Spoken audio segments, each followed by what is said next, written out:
before you go out and purchase that camera and get trigger happy and excited about all the new specs and the latest tech, you don't always need to go out and buy the latest tech. So I'm going to talk about 5 cameras that I think are going to fluctuate in price after the Sony A6700 gets released.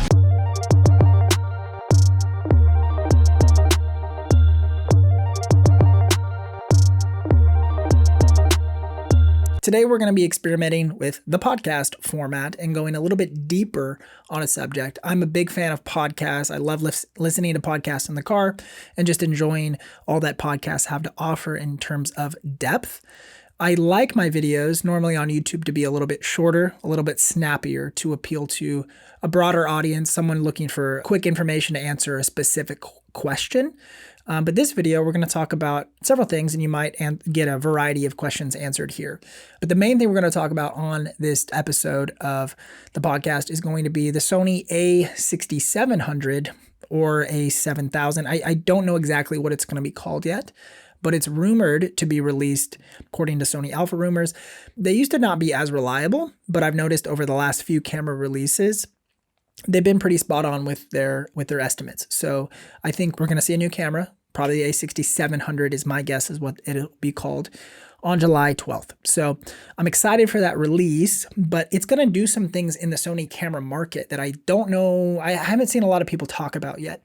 So I'd like to provide this information for those of you who are in the market right now. It's June 19th. I'm recording this episode on June 19th. It'll probably be released in the next couple of days. So for those of you who are hunting for a Sony camera at the end of June, early July, you might want to wait for the Sony A6700, but before you go out and purchase that camera and get trigger happy and excited about all the new specs and the latest tech, you don't always need to go out and buy the latest tech. So I'm going to talk about 5 cameras that I think are going to fluctuate in price after the Sony A6700 gets released. So we're going to dive into those 5, talk about the pros and cons for each of them, my experience with those cameras, and just give some recommendations about who I think these kinds of cameras would be for and who this A6700 is for. And that's actually, we're going to start right there with the Sony A6700. So this is going to be the replacement to the A6600 and sort of the Sony ZV-E10 as well. This camera is really for professionals who like the APS-C crop mode. Okay, so shooters who like the 1.5 times crop. I'm someone who tends to like the full frame format, but there are a lot of benefits to shooting in the crop format. So if you like the APS-C crop, this camera is going to be great for you. It's also for people who maybe are not super prepared to spend several thousands of dollars, say $3,000, $2,000 on a camera body. This camera is going to have to be probably around the $1,500 to $1,700 to $1,800 price point. And that's because we think that the A6700 is going to use the same sensor as the FX30. Okay, that camera body only is $1,800, right? So you have an $1,800 camera and the FX30, same sensor, and you don't get the cinema style body with the A6700. So it's probably going to be a little bit less than the FX30. Otherwise, the FX30 just becomes obsolete. So this camera is really for those of you who you're not wanting to step up to spend $2,000 or more on a body. You'd like to hover around the $1,500 price point. A6700 is going to be for you, okay? Now, let's talk about the 5 cameras. There's 5 cameras that I think actually creators might want to look at. You might want to check out the used camera market in particular before you go out and purchase the A6700. The first being the Sony ZV-E10, okay? This camera has a lot going for it. When it was released, I was kind of confused at like what the approach was, like why the ZV-E10, right? It's like it's not as high quality maybe as the A6600 with some of those professional features. It feels a little more consumer-esque, but you still get the interchangeable lens system. And so where I think the ZV-E10 actually is really beneficial is the price point. New is right around $800, $798 right here on B&H. And you get the same sensor as like all of the A6000 line, right? So the A6400, 6600, 300, all of those 6000 lines use basically the same sensor. And you get that in the cheapest body really is the ZV-E10, okay? You do get a couple of drawbacks with going with the E10 over the 6600, but not a ton, okay? And I like the fully articulating flip out screen, which we've seen on the A7 IV. and the A7S III. Let's take a look at some of the other specs here that you get with the ZV-E10. As far as stills, you obviously get what all the stills cameras have, but video specs, you're going to get 4K, 24, 25, and 30 frames a second, and 1080p up to 100 FPS. So that's all 8-bit 420 color space. You also get the old NP-FW50 battery that so many of the Sony cameras have used over the years. Whether it's the NEX line of Sony cameras, all use the FW50, the A6000, the A7, the A7 II. I think the first camera we saw with the updated battery was indeed the A7 III. The FW50, if you have like 2 camera bodies that you need to use for a production day, you're going to need like 20 batteries and multiple charging stations throughout the day to be able to use this battery reliably. It's just a battery. It does not hold a lot of charge, which is frustrating. But for the price point you're paying for with the $800 price point, and on the used camera market, I've seen them as low as $600, $650 if you get lucky. Someone who just bought it doesn't really want it. They don't know what they're going to do with it. They're going to sell it for $100 less, $150 less. So check out the used camera market for the Sony ZV-E10. The second camera on our list we're going to talk about is indeed the Sony FX30. Okay. And now why this is important is for a couple of main reasons. Okay. If someone thinks that they don't know why they went out and spent $2,200 on the camera body. Here you can see on B&H's website, for $1,800 you get the camera only, but if you go with the XLR handle, that price point bumps up to $2,200. Now, what might happen here, this is what I'm totally speculation, but I've seen this many times in the history of Sony cameras getting released. We saw it with the A7 III when that was released for $2,000. People who had the A7R III at the time, I think, or maybe it was the 4, are like, why did I spend $3,500, $4,000 almost on my camera body? I could sell that and buy a lens and the A7 III. So I could see this happening with the Sony FX30, where someone out there, maybe a lot of people, bought the FX30 with the audio handle for $2,200. Okay. Then they see the A6700 gets released with the same sensor for $1,500 or $1,650 or $1,700, right? And they're like, why did I spend an extra $500 to $700 for the same sensor? What they might try to do is resell that FX30 used for $100 to $300 less than the retail price point of the FX30, which then would allow you to pick up this FX30 for closer to, let's say, $1,900, okay, with a cinema style package and a audio handle that's just incredible. I love this audio handle. I'm currently shooting on the FX3, which is the exact same body, right? The exact same body as the FX30 has with the audio handle.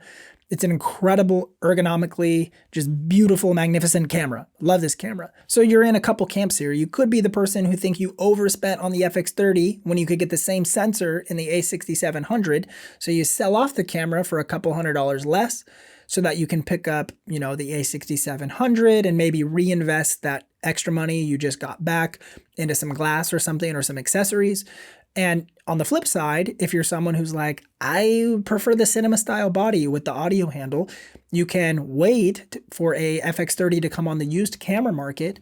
That'll drop in cost about $200 to $300, which now brings it more in line the sub $2,000 price point with the audio handle, right? If you just want the base, it's already only $1,800, okay? $1,800. That is not a bad price point for this camera. It's a great camera for the price point, and you get the ergonomics of the FX3, right? So the FX30, it's a great option. For those of you who are curious, like, what does the sensor performance do? I have a full review of the FX30 on the channel, which you can kind of use that as a gauge of what the 6700 is going to be as far as low light performance, dual native ISO, etc. Those will be very similar in their nature, okay? Now, FX30, that was released in 2022, and we're going to take a step back in time about 4-ish years or so for our next camera, which is going to be the Sony A7 III, okay?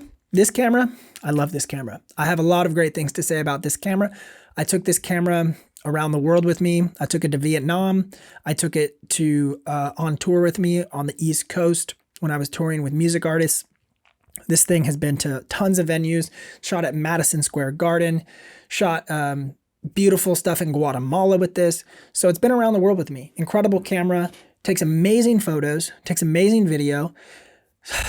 There are some issues though, and the issue stems mostly with, for me, it's the record limit. The 30-minute record limit was a huge problem for me. I did a lot of interview work, and the frustration that I had with having to walk over to a camera, and when I was using two A73s, to walk over to a camera or tell my subject, hey, pause for a second as I hit end and then hit record again, very frustrating. So when the A7S III came out, I definitely was like, okay, well, this removed the 30-minute record limit.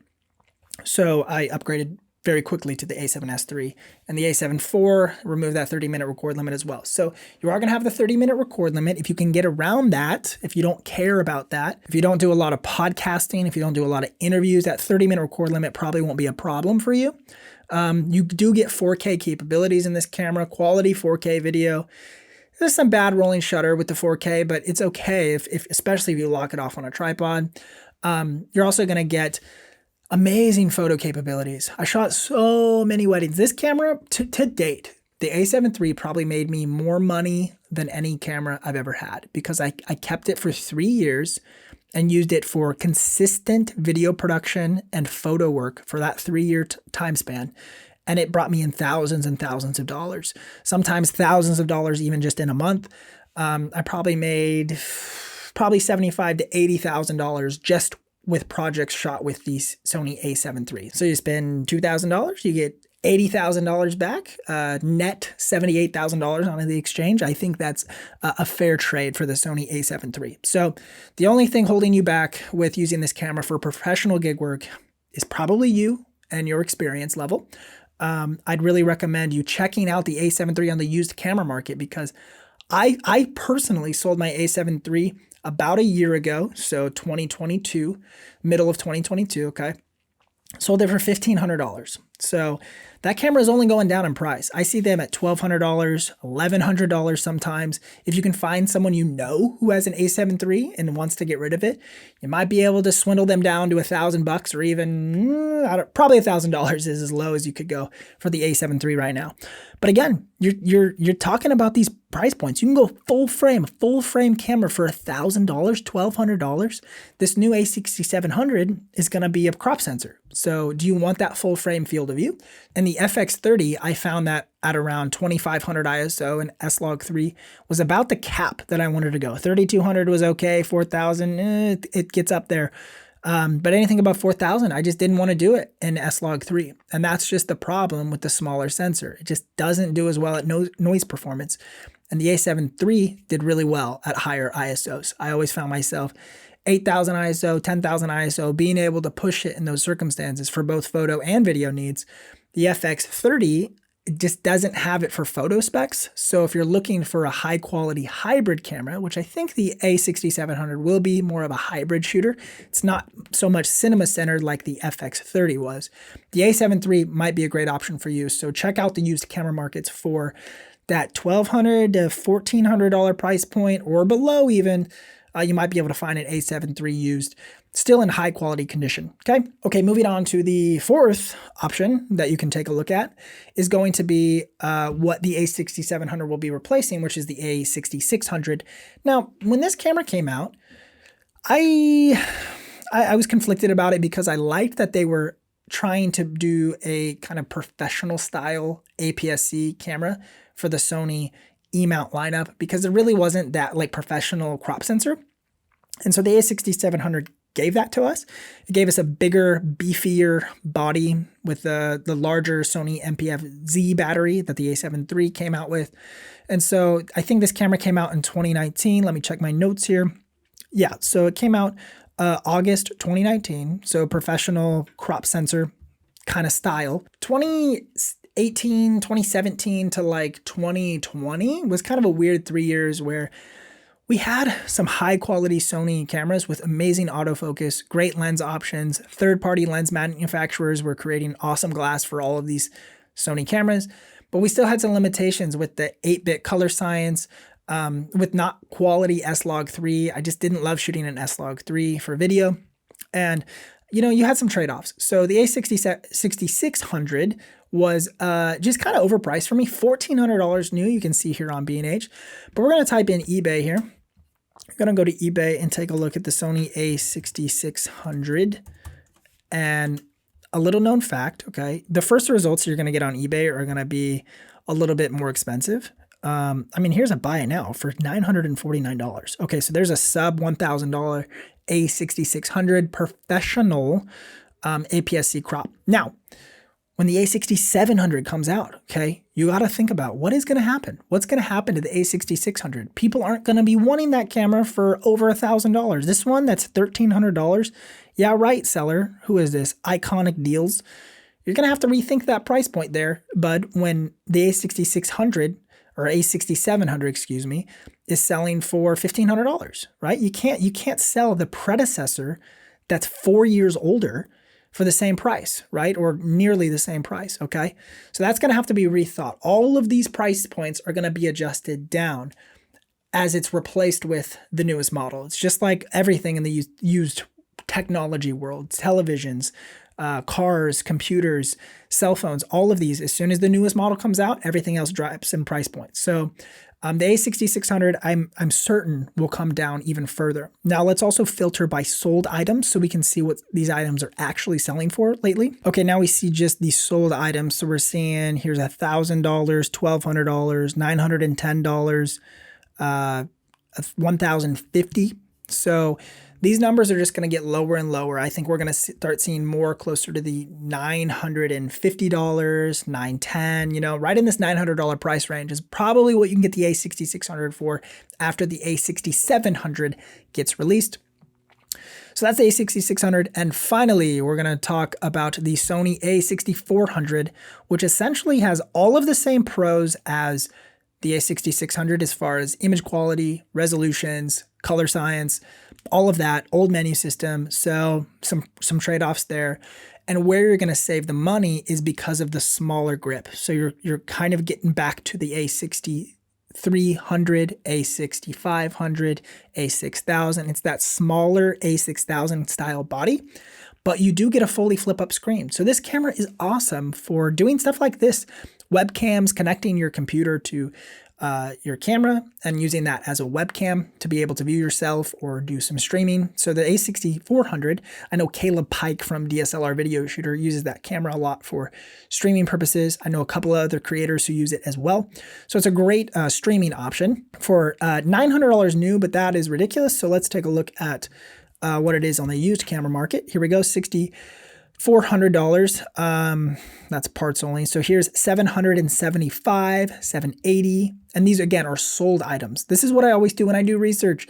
Filter by sold items, not what are listed. And when you search eBay, the first results are always sponsored results. So these are people really trying to sell their cameras. So they pop up first in the feed, but they're usually at a higher price point. So hopefully you get to click on them and just go, oh, look, get trigger happy and just buy without doing your research. But if you go to the sold and completed items, you can see what things were actually sold for. $770, $700. You can see it's definitely not the $900 retail. People are getting them for that in the $700 range, okay? And so think about this.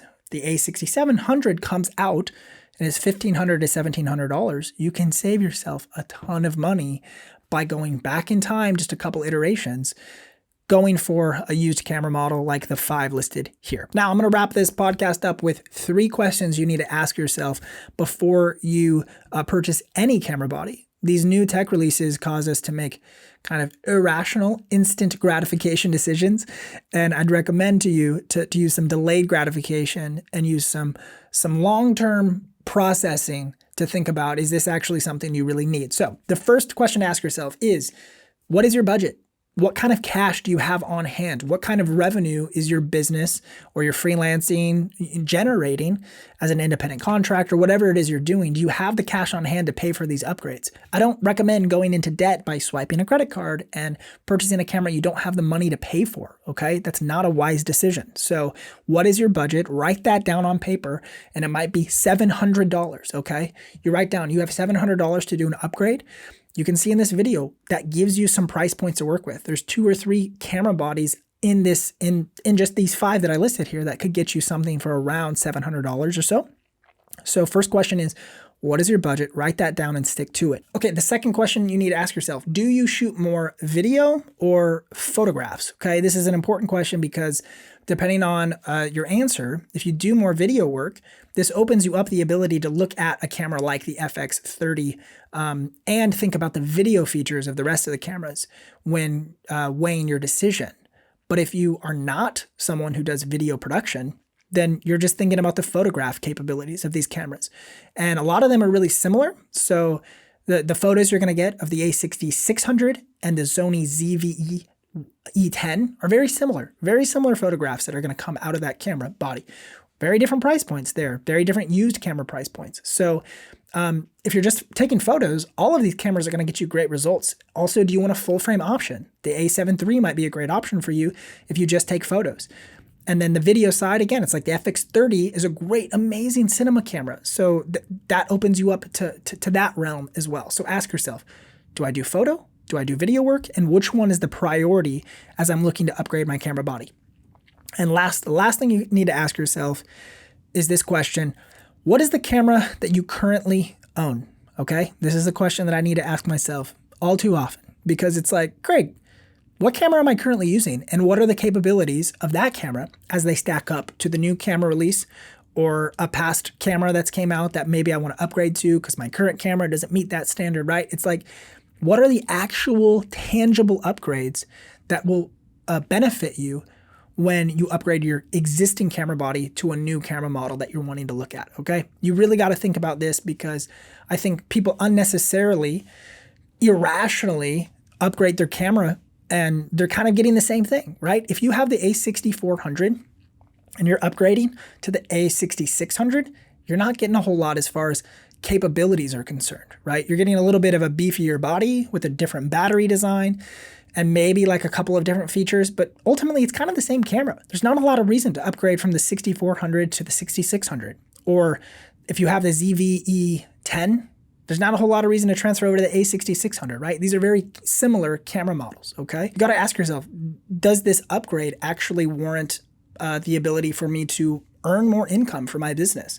Am I gonna obtain more clients by having this new piece of equipment, right? Am I gonna go into debt by purchasing this kind of camera and have to pay off essentially a loan, a credit card loan to be able to purchase this camera? And now the next 2 or 3 freelance gigs I'm just gonna have to go pay for that camera, right? Instead, you could be using that money to reinvest into your business, purchase some softwares, do some upgrades to your website, invest in yourself rather than a new piece of technology that may or may not even garner more revenue for you in the future. It might just feel good to have a new piece of tech, but that doesn't necessarily correlate to you making more money or being a better creator by just upgrading your camera or so. So ask yourself, what is the current camera you own? And is it good enough for the season of life that you're in? I hope you guys enjoyed this podcast format. Again, these podcasts are designed to go deeper and explain in more depth and more detail kind of the nuances of the filmmaking world, of camera technologies, of the creative space and this creative workforce that us content creators tend to occupy. There's a lot of questions and sometimes it's a little bit mysterious trying to navigate and figure out like, what cameras do I buy? What kind of things should I invest in? How do I acquire clients and stuff? All of these questions we're going to talk about on these more long form kind of podcast episodes. So I hope they're helpful to you. This is the first of many episodes to come. I actually want to have a ton of creators on the channel here and talk about where they got their start to give you ideas of ways that you can turn a passion or a hobby into a full-time creative gig where you're working for freelance clients, you have your own clients, or you have your own business, all of these things. We're going to bring guests onto the channel and talk about all these kinds of things, okay? So thank you guys so much for taking time to stop by. I pray you have a wonderful rest of June, and we'll see you guys in the next podcast episode. Thanks so much, guys. Much love.